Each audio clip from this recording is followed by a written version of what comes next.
저는 사실 10년 정도 사실 더 된 것 같긴 해요, 횟수로는. 청소년들의 자기주도 학습, 또 진로, 또 마인드 오랫동안 해왔죠. 코칭을 해왔고 컨설팅을 해왔어요. 그런데 원래 AI 활용을 하지 않아도 원래 컨설팅이라는 것은 데이터 분석을 해야 되고 아이들에게 맞춤으로 원인과 결과를 분석해서 도움을 줘야 되는 일이었어요. 네, 그런데 AI가 사실 저희가 2년 정도 됐잖아요. 2년 정도? 정확하게 얘기하면은 한 1년 8개월 된 것 같긴 한데 대중들이 알게 되고 이 도구들이 막 쏟아지기 나오기 시작한 거는 얼마 되지 않았습니다. 그런데 저는 운이 좋게도 어떻게 보면 곰플레이 대표님 아시죠? 여러분 곰플레이 사용해 보셨어요?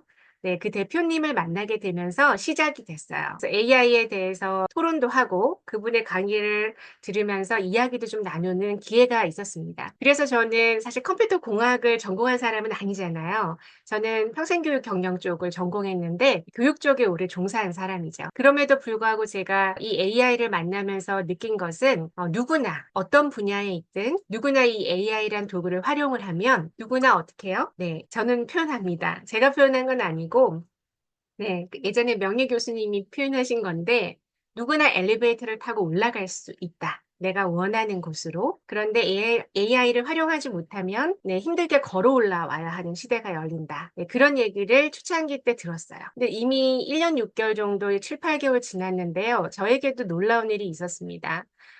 저는 현재 AI 활용 자격증 과정이 있어요. 교육 자격증 과정에 교수로 있고요. 실제 한 1년 6개월 공부를 한 거죠. 연구팀에 들어가서 연구도 하고 그 사이에 저는 이제 기업에 진로 프로그램을 개발하고 그 프로그램을 사용하는 교사와 학생들을 위한 AI 그 챗봇을 또 개발 기획해서 지금 현재 한 1,000개 가까이 되는 초중학교 그리고 교육기관에서 사용하고 있습니다. 놀랍죠, 여러분? 그런데요, 저는 제가 갖고 있는 전문성을 가지고 AI를 만났을 뿐이에요. 근데 AI 도구를 만나니까요, 제가 예전에 꿈꿨던 상상만 했던 일들을 실제로 할 수 있게 됐습니다. 그래서 여기 계신 분들도 사실 부모님으로 많이 오셨어요. 오늘 강의 때 특별히 아마 부모로서도 맞지만 현재 내가 살아가는 삶 속에서 어떻게 이것을 적용하고 활용해서 가치 창출을 할 수 있을까? 거기에 좀 초점을 맞추시면 부모로서 역할을 해주는 우리 자녀 교육을 어떻게 할까? AI를 활용해서 어떻게 도움을 줄 수 있을까? 사실 제가 나눔 특강을 시작한 목적은 교육 격차를 좀 해소하기 위함이었어요. 지금 현재는 AI가 굉장히 저렴해요. 월 20불이면 되거든요. 유료 버전이. 그런데 점점 아마 가격이 올라갈 것 같아요. 기술 개발이 거의 몇 개월 사이에 껑충껑충 뛰는 것을 제가 1년 6개월 사이에 엄청나게 경험했습니다. 거의 유료 버전이 3.5에서 4.0이 됐다. 버전이 업그레이드가 될 때마다 놀라운 거예요. 저는 컴퓨터 공학 전공하지 않았고요. 소프트웨어 어떻게 만드는지도 1도 모르는 사람입니다. 코딩요? 전혀 몰랐습니다. 그런데요, 제가 소프트웨어를 개발합니다. 놀라우시죠? 그리고 웹툰 소설을 쓸 수 있고 애니메이션을 만들 수 있는 사람이 되었습니다. 물론 이제 요즘은 릴스 영상, 유튜브 영상 이런 것들도 많이 AI를 활용하시죠. 네, 제가 이렇게 말씀드리는 이유는 저는 진로 쪽을 많이 코칭을 해왔잖아요. 그래서 우리 아이들, 다음 세대 아이들을 어떻게 다음 준비를 좀 할 수 있는지 좀 어떻게 좀 미래 예측을 해서 이 아이들이 원하는 것을 펼쳐갈 수 있게 도움을 줄 수 있는지에 관심이 많은 사람이었어요. 그런데 앞으로 1, 2년은 너무 빠르니까 이게 어떻게 될지 감이 안 오시잖아요.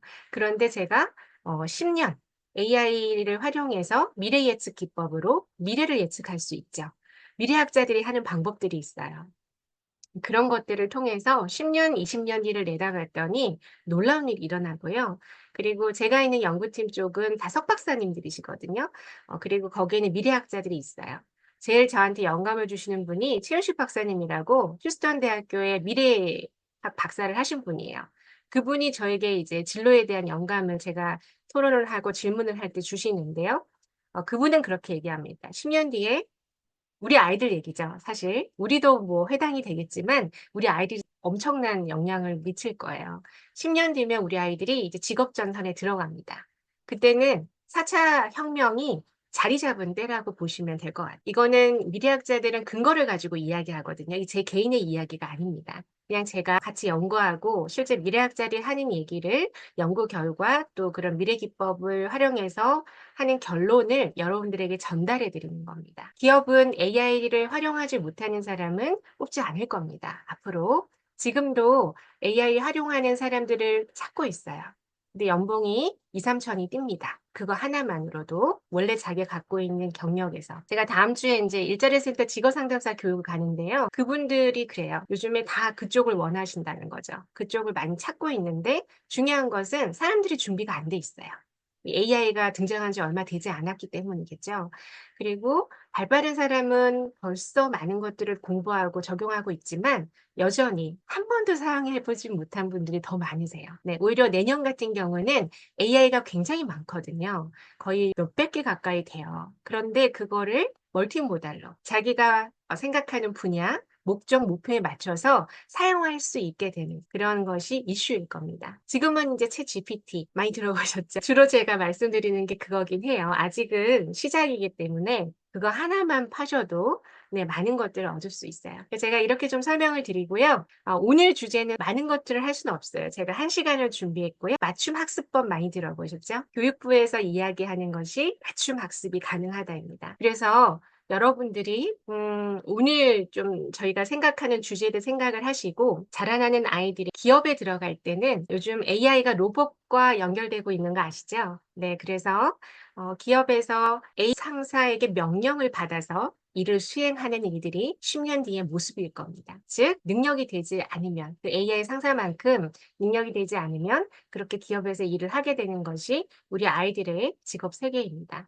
굉장히 중요한 이야기를 저는 사명감을 갖고 시작을 했습니다. 제가 느낀 어떤 느낌은요, 굉장히 강했거든요. 중요하다 정도가 아니고 위기라고 생각을 했기 때문에 제가 나눔 특강을 시작했어요. 사실 나눔 특강을 한가한 사람이 사실 아닌데 제가 정말 해야겠다. 이거는 알려드려야겠다라는 생각으로 시작을 했습니다. 여기 있는 대부분의 분들은 부모님들이고 우리 아이를 홈스쿨링으로 AI를 활용해서 공부할 수 없을까라는 것에 좀 공감하시고 오신 분들이고요. 그리고 지금 입시가 많이 바뀌고 있습니다. 바뀌고 있어서 어떻게 바뀌는지를 조금 설명을 좀 드릴게요. 그래도 기억을 하시라고. 제가 이제 지난번에 강의했던 내용들이에요. 복습도 좀 필요하잖아요. 그죠?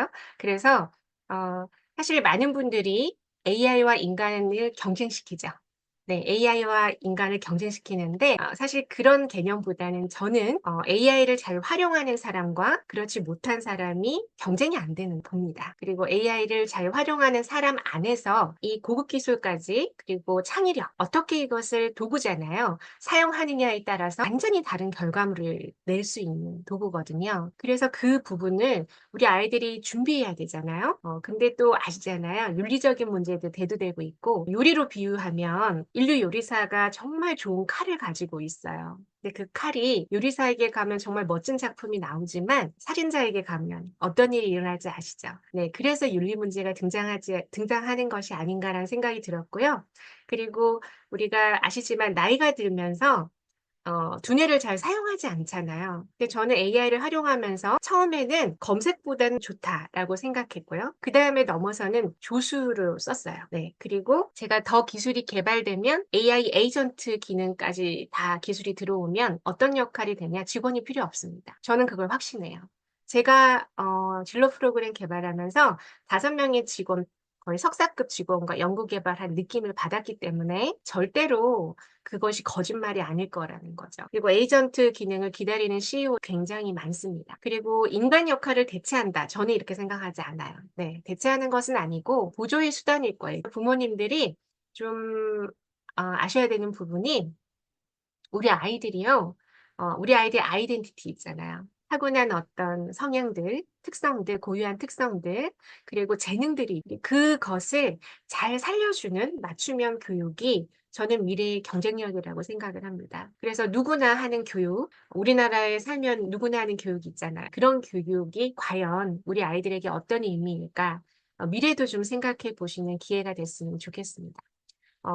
지난 시간에 기본적으로 저희가 사용하면서 트럼프트 엔지니어링에 대해서 또 트럼프트가 무엇인지도 알려드렸고요. 조금 연습을 해보긴 했어요. 기억을 하실 겁니다. 네, 그리고 제가 말씀드렸던 네, 역할 변화. 네, 지금은 질문을 잘하는 사람. AI는요, 인간이 질문하거나 뭔가 지시 명령하지 않으면 움직이지 않습니다. 즉, 사용하는 사람에 따라서 완전히 달라지는 거예요. 우리 아이들이 타인 주도 학습에 많이 길들여져 있거든요. 근데 참 감사한 거는 아이들이 그냥 게임처럼 질문을 해요. 이 AI에게. 그래서 호기심이나 흥미도는 굉장히 높아지더라고요. 저는 그게 너무 감사해요. 필드에 있는 사람으로서 타인주도 해서 이것조차도 아이들이 잘 사용하지 못할까 봐 생각이 들었는데 하지만 너무 거기에 길들여져 있는 아이들은 어떻게 질문해야 되는지 몰라요. 검색하듯이 질문을 하는 친구도 많기 때문에 정말 우리 아이들이 정확하게 사고하고 비판적으로 사고하고 잘 질문할 수 있는 사람이 되면 좋겠다 말씀을 드렸습니다. 자, 여기까지 잘 따라오고 계신가? 제가 막 지금 속도를 내고 있는데 잘 따라오고 계시죠? 그래서 지난 시간에 메타인지 오류봇이라고 소개를 해드렸어요. 네, 우리 아이들이 학습에 있어서 조금 맞춤형 학습 전략도 있지만 인간이라면 좀 보편적으로 우리가 공부의 원리가 있잖아요. 네, 그것에 좀 의거해서 멜리츠 학습법이 10단계가 있는데 그 단계에 중간중간에 오류라고 해서 아이들이 그것이 개발되어 있지 않으면 그것에 대한 인지가 되어 있지 않으면 새로운 것을 배울 때 구멍이 난다는 말씀을 드렸어요. 그래서 오류 보수를 한번 검사를 해보시고 어느 단계에 오류가 좀 많은지 그 오류가 많은 구멍이 큰 부분은 어릴수록 개발해줘야 되는 거거든요. 초등학교 때부터 계속 개발을 해줘야 되는 그런 것입니다. 그래서 그것이 좀 개발이 많이 미흡하면요. 앞에 도입 부분에 오류가 나면 말씀드렸어요.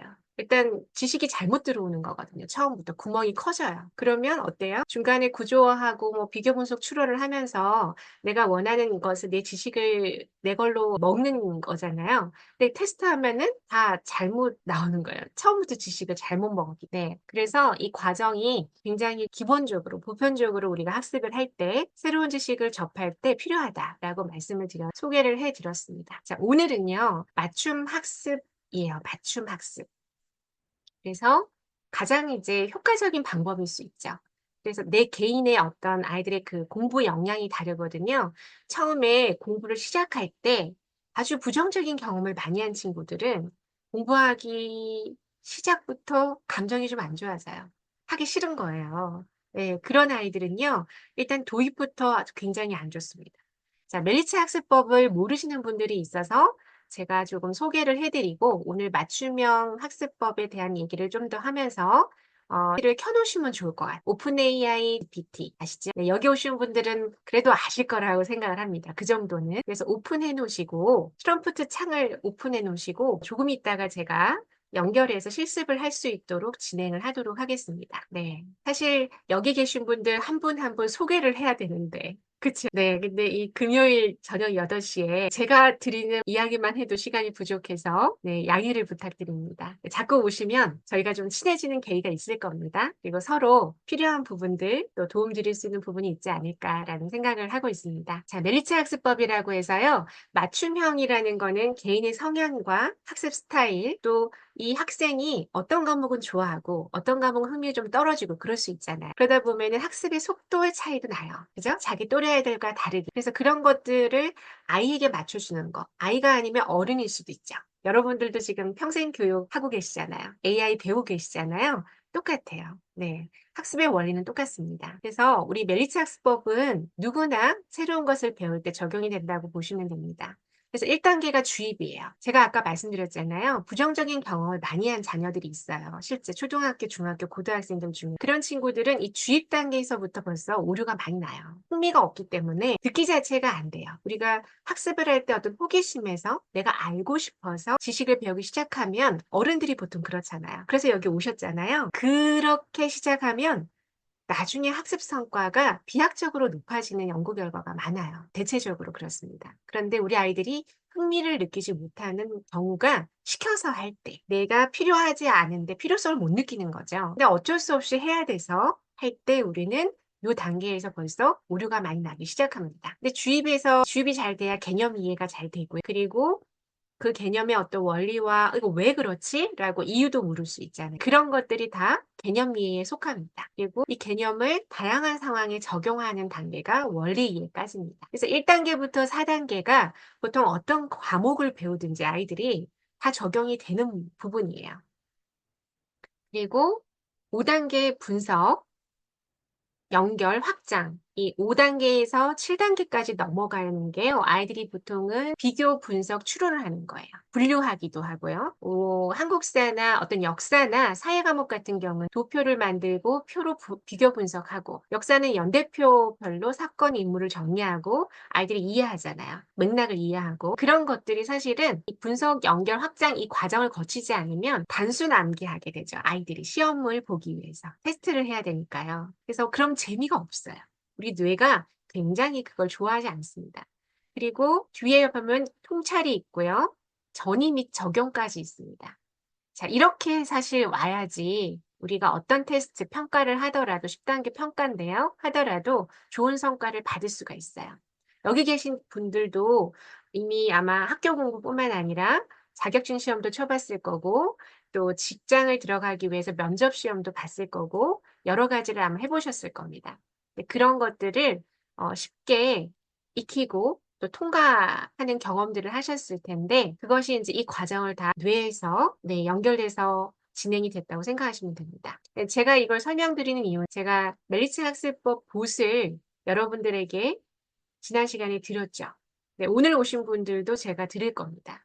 네, 그래서 그것을 활용해서 한번 사용해 보시는 경험을 해 보시라고 기본적으로 구성되어 있는 걸 알려드린 겁니다. 자, 그리고 이제 저희가 맞춤 학습법을 본격적으로 들어가기 전에 제가 조금 있으면 또 제가 만들었어요. 생성형 AI를 만들어서 드리려고, 또 그것을 테스트해 보시라고 실습을 해볼 건데요. 이 학습에서 반드시 알고 있어야 되는 객관적 사실이 있어요. 이걸 모르시고 AI를 활용한다, 이거 하면은 맞춤형이 되겠지? 이렇게 단순하게 생각하시면 안 됩니다.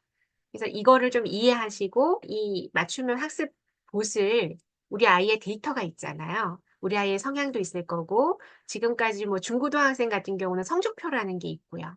그리고 학교에서 좀 성격 검사도 하고, 진로 흥미 검사도 하고, 우리 아이에게 대한 여러 가지 데이터들을 갖고 계실 겁니다. 물론 이제 자녀 교육을 하시면서 주관적으로 갖고 있는 생각들도 있으실 거예요.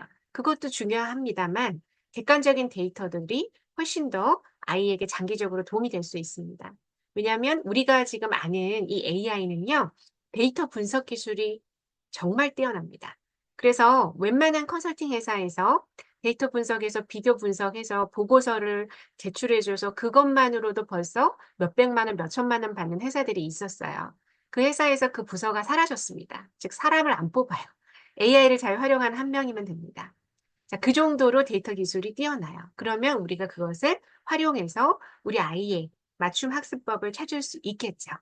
네, 그렇게 좀 이해를 해주시면 됩니다. 그러면 우리가 학습에서 중요한 것이 있어요. 바로 자기조절과 메타인지입니다. 이 아이가 학습 계획을 잘 세울 수 있는지 없는지도 보셔야 된다는 이야기예요. 그리고 학습 계획을 세우고 자기가 스스로 조절하면서 학습해온 친구들은 메타인지가 저절로 그 과정에서 개발이 됩니다. 우리 보통 자기주도 학습 그러면 플래너 아이들 막 쓰잖아요. 근데 그것을 조금 쓰다가 사용하다가 말죠. 근데 보통 저희가 훈련을 하면 그래도 그 과정을 통해서 아이덴티티, 자기 정체성을 찾아가고, 난 어떤 사람인지 찾아가고, 난 학습할 때 어떤지, 이 과목은 어떻게 공부를 해야 되는지, 이런 구체적인 자신만의 데이터를 알아가는 과정이 있어야 되는데요. 플래닝을 하지 않고 그냥 학원 다니고 그냥 뭐 시켜서 하고 이런 공부들을 하는 아이들은 자기 데이터가 없어요. 그래서 절대로 맞춤형을 할 수가 없습니다. 여기 온 부모님들을 명확하게 아셔야 돼요.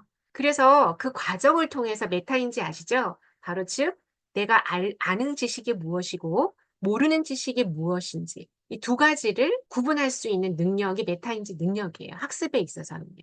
근데 메타인지 능력은요, 성인이 되어서 자기 분야에서 성공할 수 있는 역량입니다.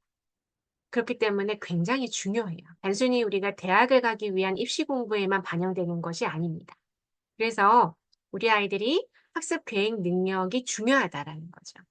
보통 플래닝을 하면 우리 어머님들은 아이가 계획대로 안 해요. 이 얘기만 하세요. 왜 이렇게 적어 놓고 계획을 다 세워 놓고 왜 하지 않지? 이런 얘기를 하십니다. 그런데요, 성장기 때, 초중고 때는 더 중요한 게 있어요. 플래닝을 하면서 자기 자신을 알아가고요. 그리고 궁극적으로 메타인지 능력을 개발하는 겁니다. 그 과정이 아니면 개발되기가 아주 어렵습니다. 그래서 플래닝을 하는 겁니다. 두 가지예요. 메타인지 능력을 개발하는 거, 그리고 네, 자기 자신을 알아가는 정체성 발달 과제가 청소년의 과제입니다. 청소년 때 그 발달이 안 되면요, 20대도 30대도 방황해요. 자기가 원하는 삶의 방향과 목표 설정을 할 수가 없습니다. 굉장히 중요하죠. 지금 20대 청년들이 많이 방황하거든요. 자, 학습의 습관과 행동입니다. 네, 이 부분은요, 굉장히 중요하죠. 왜냐하면 환경 조성이 중요해요. 어떤 환경에서 자신이 공부를 잘 할 수 있는지를 아는 것 중요합니다. 단순히 조용한 곳이요, 이게 아니에요. 아이들마다 정말 많이 달라요. 그래서 아이들이 그것을 알고 있는지 모르는지도 중요하겠죠. 다양한 환경에서 공부해봐야 알 수 있겠죠. 그리고 학습 습관을 형성해야지 성취도가 올라가는 건 아실 겁니다. 왜냐면요, 장기적으로 봤을 때 공부는 마라톤이거든요. 단순히 집중해서 문제를 그냥 빨리 많이 풀고 성적이 빨리 나올 수는 있어요. 눈에 보이는 성적이요. 그런데 결과적으로는요, 우리가 부모들이 기대하는 대학 입시 때의 성과가 나오려면요, 네, 장기적인 전략을 가지고 가야 됩니다.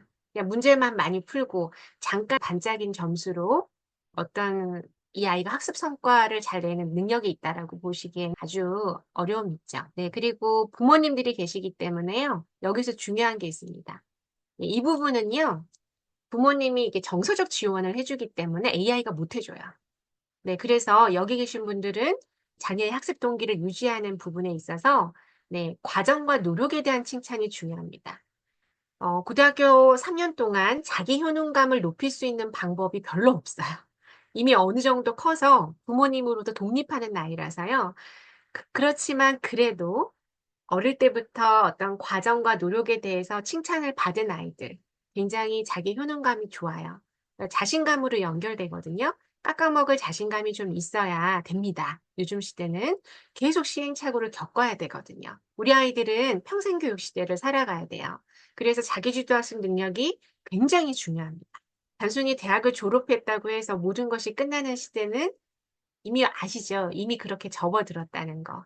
그래서 지금 초중고 아이들은요, 직업 세계에 나오면 많은 게 바뀌어 있어요. 이미 인공지능 시대가 정착되어 있습니다.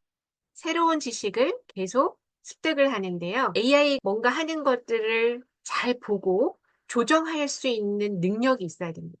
결정할 수 있는 능력이 있어야 해요. 진짜 한마디로 리더여야 된다는 말씀을 드리는 겁니다.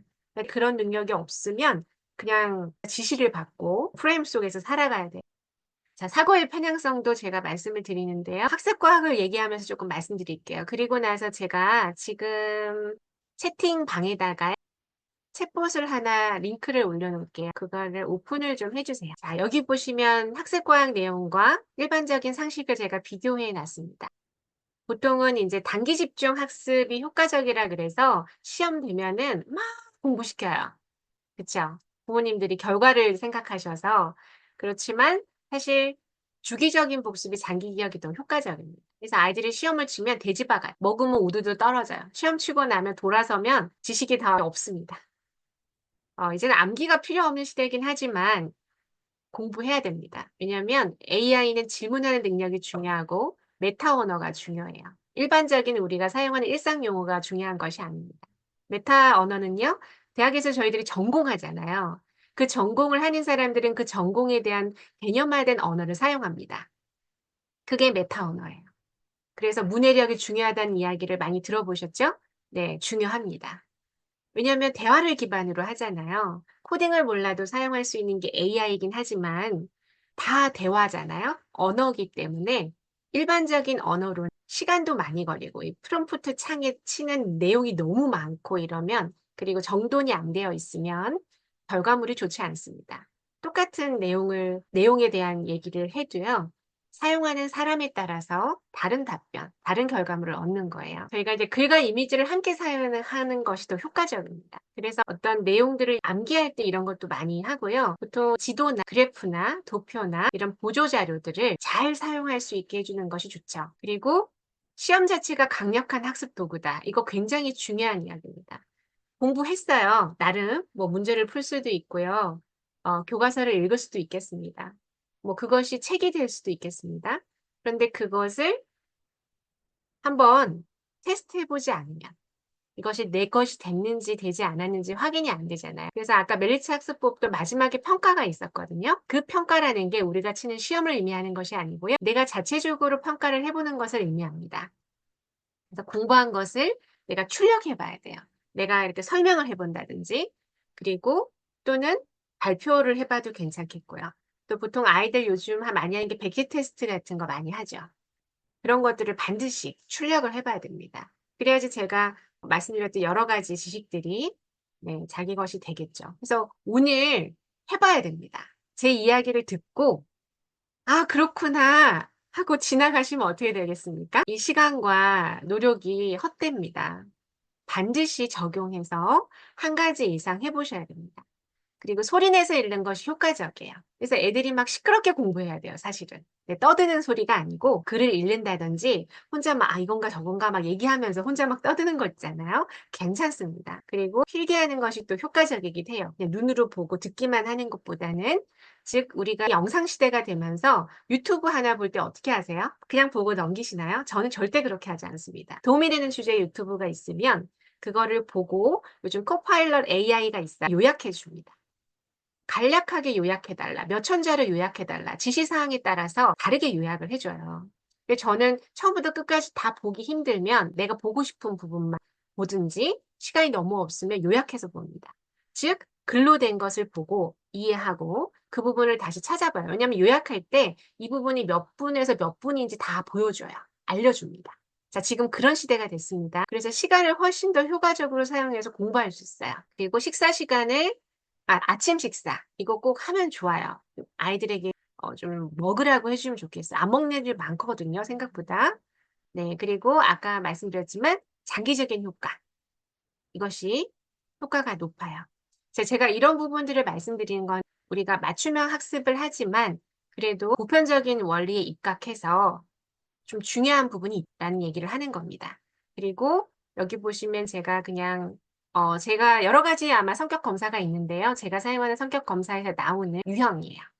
다양한 유형이 있는데 14가지가 있는데 이 행동탐구 이상형은 유나디 토론 프로젝트식을 좋아합니다. 네, 창의적인 걸 좋아해요.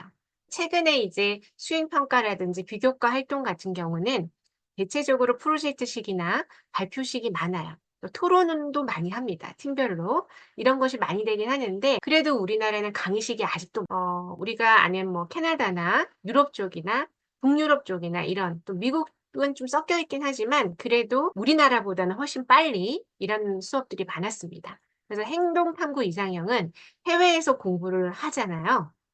공부 잘해요. 진짜 잘합니다. 이런 사람 정말 많이 봤어요. 우리나라에선 진짜 뒤에 있었는데 거기 가서 굉장히 잘하게 됐고 인정받게 된. 네. 그리고 행동 이상형. 네, 이 친구는 체험 현장이에요. 경험하는 걸 좋아합니다. 앉아서 책 읽으면서 공부하는 거 싫어해. 그래서 이런 거를 좀 아는 우리 아이 특성을 알면 어릴 때부터 체험 현장 학습을 많이 해서 학습에 흥미를 많이 올려놓겠죠. 그래야지 이제 그렇게만 학습할 수 없는 나이대가 있잖아요. 중학교 한 2, 3학년 고등학생이 됐을 때 흥미를 많이 느끼고 그런 경험들을 많이 했기 때문에 이겨낼 수 있는 힘이 있는데, 내면 힘이 있는데, 이런 친구들이 그렇게 공부 안 하고 맨날 학원에서 문제 풀고 막 이랬으면은 아주 어렵습니다. 그걸 극복하기가. 저는 그렇게 생각해요. 20년 동안 아이들을 코칭해 보니 아이들한테 맞춰서 우리 학습을 했을 때 결과가 너무 달랐겠다. 환경이 너무 아니었겠구나. 이제 그런 생각 정말 많이 합니다. 그래서 공부 못하는 아이들 끝까지 공부 못하지 않을 겁니다. 네, 자기가 원하는 잘 성장할 수 있는 환경을 만났을 때 잘할 수 있다고 저는 생각을 합니다. 그리고 요런 친구들도 예, 요런 건 이 친구는 공부 잘할 수 있어요. 다 맞거든요. 네, 요런 거 좀 이해를 해주시고, 맞춤형이 굉장히 좋을 수 있겠다라는 걸 해보고요. 오픈 AI 챗GPT 4.0으로 수학봇이 나온다라는 거예요. 곧 출시될 겁니다. 근데 이것이 놀라워요. 정말 놀랍습니다. 거의 하버드 대학교 박사 수준이라고 생각하시면 돼요. 이 수학봇이요. 실력은.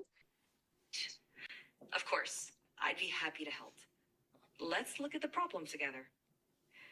Can you first identify which sides of the triangle are the opposite, adjacent, and hypotenuse relative to angle? 갑자기 영어라서 당황하셨나요? 네, 설명을 좀 해드리면요.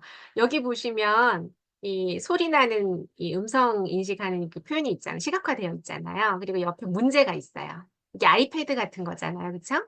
뭐냐면 이 샘 알트만 오픈AI 이 칸 아카데미 아시죠? 칸 아카데미는 많이 아시더라고요. 거기 이제 아들인 거예요. 대표 아들인데 여기 수학 문제를 띄워주고 이렇게 풀게 하죠. 근데 이 챗GPT 화면도 보고 있고 이 말도 주고받는 거예요. 자, 어떤 느낌 드세요? 요즘에 비대면 가외 많잖아요. 직접 만나지 않고 온라인상에서 만나서 라이브로 가외도 해주고 그 선생님들이 보통 개념 설명을 자기가 인강을 찍은 거를 먼저 보여주고 문제 풀게 하고 보통 그 문제를 모르면 설명해 주는 정도예요. 자, 그런 정도의 가외를 많이 하고 있습니다. 요즘 아이들이, 중고등학생들이. 물론 이제 직접 만나서 대면에서 하기도 하지만 대면에서 하면은 아무래도 뭐 여러 가지 또 멀리 있는 선생님 못 만나니까 요즘은 되잖아요, 그게. 이게 가능해요. 그래서 이 친구가 이 문제를 풀어요. 푸는데 Remember the hypotenuse? 네, 이렇게 Actually, the 푸는데 side AC 중간에 is called the 이렇게 adjacent 모르는 side 지점들이 to the 나타나면요. The hypotenuse 힌트를 줍니다. 그러면 이 친구가 그걸 듣고 다시 또 풀어가요. 자, 선생님하고 뭐가 다른가요? 비대면 선생님하고. 그쵸? 다를 바가 전혀 없는데 놀라운 소식입니다. 네, 이 봇이 출시가 되면 유료 버전 4.0, 네, 20불. 한 달에 3만 원이 안 되는 가격으로 가능하다는 거죠. 저의 생성형 AI를 거의 100개 가까이 만들어 놓은 것 같아요. 지금 보이시죠? 제가 이제 맞춤 학습법 가이드봇이라고 만들어 놓은 거예요. 한번 테스트로 똑같이 한번 따라해 보실게요. 일단은 이 처음 보면 잘 모르잖아요. 우리가 이 학습 목표를 잘 설정하는 방법이 궁금하기도 하다. 뭐 효과적인 학습 방법을 만들고 싶다. 이렇게 누르면 이거에 대한 대답은 해줘요. 근데 이제 제가 이걸 만든 취지는 질문을 좀 해달라고 하면 됩니다. 사용하는 방법이 가장 좀 적절하게 사용하는 방법이 맞춤 학습법을 다시 할게요. 4개 맞는 맞춤 학습법을 찾고 싶은데 적합한 질문을 해줘라고. 오히려 거꾸로 질문을 해달라고 한번 해보세요. 그러면 이 봇이 학습 스타일에 대해서 질문을 던지고 있어요. 그러면 이제 우리 아이를 생각하시면서 또는 우리 아이가 좀 어려우시면 자신을 생각하면서 어머님이 한번 테스트를 해보세요. 내가 새로운 정보를 배울 때 어떤 방법이 효과적이라고 느끼는지 한번 1번 해가지고 답을 해보시는 거예요. 나는 시각적으로, 청각적으로 읽고 쓰는 것 모두 좋아. 그리고 네, 제가 하는 거를 보시면서 직접 해보시는 거예요. 학습 목표. 예를 들면은 책을 100권 읽고 싶다. 아니면 자격증 시험을 준비하고 있다. 또는 입사 시험을 준비하고 있다. 새롭게 된 어떤 직장을 체인지하기 위해서 준비하고 있다라든지 영어 공부를 하고 있다. 네, 그런 것들을 하는데 네, 목표를 이루기 위해서 학습하고 계신가요? 했잖아요. 그래서 저는 영어 공부 토플이라고 한번 해볼게요. 1년 동안 진행이라고 한번 해보고요. 마감일도 한번 적어보고요. 학습 시간, 하루 2시간 한번 예로 한번 해볼게요. 그리고 학습 장소, 집, 학습 도전 과제. 근데 집중이 잘 안 된다. 우리 아이들도 보통 그러는데. 네. 그리고 영어 이해 어려움이라고 한번 해볼게요. 네, 동기부여. 동기부여는 네, 꿈을 위해서 영어를 잘하고 싶다. 이렇게 한번 해보도록 하겠습니다. 자, 여기서 그냥 한번 우리가 이 봇이 어떤 역할을 해주는지 보여주기 위해서 제가 한번 테스트로 이렇게 하고 있습니다. 자, 여기 보시면 시각적 학습법에는 어떤 것이 좋고 청각적 학습법에는 어떤 것이 좋고 읽고 쓰는 학습법은 있고 시간 관리 이렇게 하면 좋고 영어 이해력 향상 이렇게 하면 좋고 동기부여 이렇게 하면 좋다라고 맞춤으로 솔루션을 얘기를 해주고 있습니다. 그쵸? 근데 이거를 저는 이제 이렇게 간단하게 사실 데이터를 줬잖아요. 우리 지금 이 보젤이 간단하게 줬어요. 이거 굉장히 간단한 거거든요. 근데 이렇게 줬는데 이 친구는 이만큼 지금 제한하잖아요. 자, 그러면 이 데이터가 제가 얘기한 여기 보면 연필 표시 있으시죠? 이 메시지 편집을 누르시고 다시 수정해서 할 수 있어요. 그래서 여러분들이 데이터가 바뀔 때마다 수정해서 어떤 것이 가장 나에게 맞는 결과물이 나오는지도 비교해 볼 수 있다는 얘기를 드립니다. 그래서 이거 수정하면은 여기 폴더가 떠요. 제가 하나 수정해서 보여드릴게요. 집이 아니고 그냥 스터디 카페라고 한번 해볼게요. 자, 보내면 또 물론 답이 좀 달라지긴 하겠죠? 잠깐 아주 작은 부분 달라지겠지만 요거 보여드리려고요. 그래서 요 부분 비교할 수 있죠. 그죠? 네. 그래서 내가 어떤 트럼프트를 넣었을 때 어떤 결과가 나왔는지 비교하시면서 최적의 학습 방법을 찾아갈 수 있어요. 맞춤법을. 네, 그렇게 이해를 하시면 좋을 것 같습니다. 네, 그리고 제가 보여드리고 싶은 거는 이제 요거는 제가 그냥 한번 봇을 사용해 보고 데이터를 넣느냐에 따라서 달라지기 때문에 어떤 데이터냐에 따라 달라지기 때문에 제가 데이터를 하나 넣어 볼게요. 기본적으로 데이터 분석 능력이 얼마나 뛰어난지 한번 볼게요. GPT 탐색에 가셔서요. 여기 보시면 연구 분석 있어요. 기존에 만들어진 챗GPT를 사용하는 것도 아주 도움이 됩니다. 자, 여기 보시면 이 데이터 어널리시스 있죠. 데이터 분석하는 이 제목이 있는 거를 한번 눌러보세요. 8번입니다. 제가 보여지는 것에는 이걸 누르시면 채팅을 시작하실 수 있죠. 네, 채팅을 시작하실 수 있는데 여기 들어오셨을까요? GPT 탐색 좌측에 여기를 들어가셔서 다시 보여드립니다. 그리고 여기 검색이 있어요. 검색이 있는데 검색하시기 전에 요 밑에 보면은 카테고리가 나뉘어져 있습니다. 여기서 연구 및 분석을 클릭하시고요. 그러면 연구 및 분석에서는 8번이에요. 데이터 어널리시스 레포트 AI라고 있습니다. 요거를 클릭하세요. 그러면 채팅 시작하실 수 있습니다. 이렇게 하면 뜨실 거예요. 저희가 아까 제가 드린 보세는 데이터가 정말 별거 없는 데이터를 줬는데 그 정도였잖아요. 그죠? 거기에 좀 제가 최적화해서 만들어 놓은 그런데요. 근데 일반적으로 이 생성형 AI는 여기 있는 것들이 최적화되어 있어요. 데이터베이스가 얼마나 분석 기능이 뛰어난지를 한번 보여드릴게요. 이게 기술인데 제가 미리 찾아놨습니다. 여기 보시면 한국교육과정평가원 대학 수학능력시험 모의평가 표준점수 도수분표표가 있어요. 자, 요거를 제가 올려드릴게요. 네, 올려드릴게요. 자, 요거를 가져올게요. 저처럼 이렇게 가져오셔서 이 파일을 데이터 전처리 해달라고 해주세요. 네, 요렇게 한번 트럼프트를 한번 쳐보세요. 자, 이거는 실제 우리가 그 수능 쳤던 아이들 과거 모의평가 표준점수 도수분포표입니다. 저희가 데이터가 있는데요. 이거를 데이터 전처리를 해라는 것이 트럼프트 메타 언어입니다. 굉장히 중요한 언어예요. 복잡한 데이터들이 있잖아요. 뭐 예를 들어서 2020년 수능 모의고사 결과, 2021년 수능 모의고사 결과. 우리 아이들로 얘기하면 중학교 1학년 1학기 성적표, 2학기 성적표, 3학년 1, 2학기 성적표 또는 고등학생이면 어떻게 되면 모의고사까지 있잖아요. 그죠? 그 데이터들이 많이 모이잖아요. 우리 아이들께. 그리고 학년별로 뭐 성격 검사를 하든 요즘에 뭐 정서 심리 검사를 하든 데이터가 굉장히 많습니다. 이해되시죠? 그 데이터를 현재 이 GPT 같은 경우는 한 10개 정도 올려도 데이터 처리를 하더라고요. 시간이 좀 걸리긴 하지만 그걸 보여드리려고 그래요. 그래서 이 데이터를 데이터 전처리해 이게 전문 용어예요. 이게 노하우입니다. 이거를 전처리하면은 어떤 일이 일어나면요. 얘가 알아서 전처리를 해줘요. 전처리라는 것은 이 데이터 품질을 향상시키고요.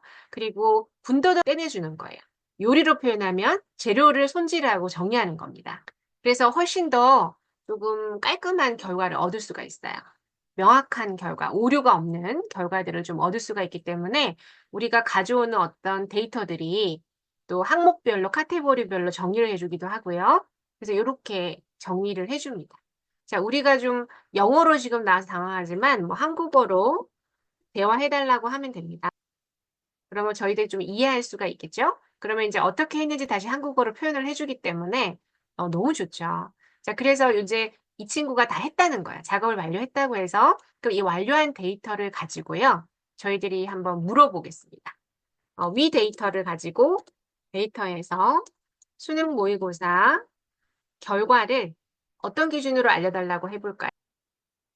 기준으로 학습, 수능 공부, 인사이트를 도출해라. 네, 이렇게 한번 해보겠습니다.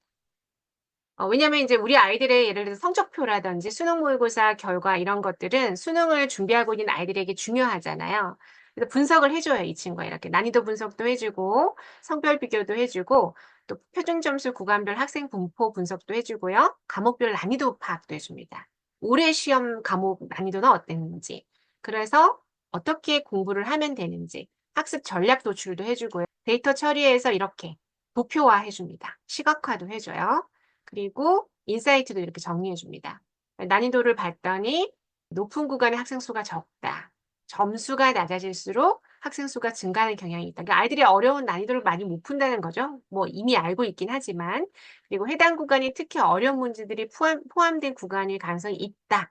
이렇게 학습 전략을 보면은 점수가 높은 구간에서 학생 수가 적다면 해당 점수를 목표로 공부할 경우 집중적으로 어려운 문제를 해결할 능력을 기르는 것이 중요하다. 지금은 저희가 이제 그냥 수능 공부 인사이트 이렇게 얘기했지만 조금 더 디테일하게 들어가면 또 디테일한 결과가 나와요. 자, 그래서 난이도 분석 한번 해볼까요, 우리가? 또는 점수 구간별 분석을 해봐라. 학습 포인트 도출을 해봐라. 이렇게 할 수 있습니다. 그래서 과목별 난이도 분석을 한번 해보라고 할게요. AI는 자연어 처리 기술이어서 대화하는 것처럼 하는 것이 특징이에요. 자연스럽게 대화하는 것처럼 하는데 이 친구가 이제 실행을 하는 거죠. 그렇지만 기억하셔야 되는 게 AI입니다. 사람이 아니에요. 그래서 보통 우리가 그 대화를 할 때 막 문장 형태처럼 이렇게 치는 거 있죠. 무슨 뭐 우리가 말하듯이 그대로 치는 거. 이런 거는 좋은 결과를 오히려 가져오지 못하고요. 문단을 나누고 정확하게 요청하는 거. 어떤 목적에서 어떤 역할에서. 그래서 보통 제가 첫 시간에 페르소나를 입혀놓으라 그랬어요. 저희가 지금 사용하는 것은 페르소나가 입혀진 생성형 AI라서 그 과정이 필요가 없지만요.